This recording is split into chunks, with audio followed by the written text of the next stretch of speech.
It is our honor to introduce Professor Gamini Adhikar.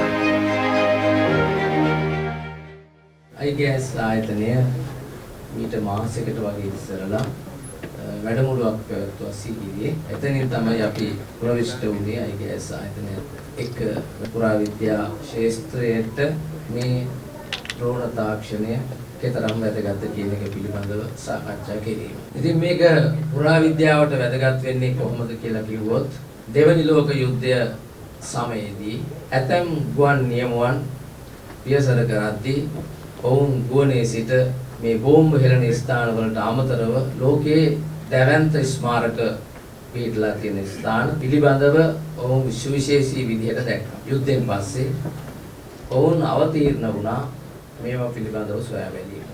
ශ්‍රී ලංකාවේ පුරාවිද්‍යාව ආරම්භ වෙන්නේත් ඒ බඳු පරිසරයක. මේ සඳහා ගුවන් ඡායාරූප නැත්නම් අපි ඒරියල් ෆොටෝග්‍රාෆ් තමයි පාවිච්චි කරේ මුල ඉඳලම සහ අගලේ සිටියා. මේ දෙක භාවිතා කරමින් තමයි පුරාවිද්‍යාඥයෝ ඔවුන්ගේ ගවේෂණ කටයුතු ආරම්භ කළේ සහ කරගෙන ගියේ. මේක තාම හරියට ස්ථාපිත වෙලා නැහැ. අපි පයින් ඇවිදලා හොයාගත්තු දේවල් තමයි තොරතුරු විදිහට තියෙන්නේ. නමුත් මේ රටේ වාරි තාක්ෂණය කතරම් ඉහළ මට්ටමක තිබුණාද කියන එක සොයා ගැනීම සඳහා ඩ්‍රෝන තාක්ෂණය, ලයිඩා තාක්ෂණය කොට පාවිච්චි කරන්න පුළුවන් වෙයි.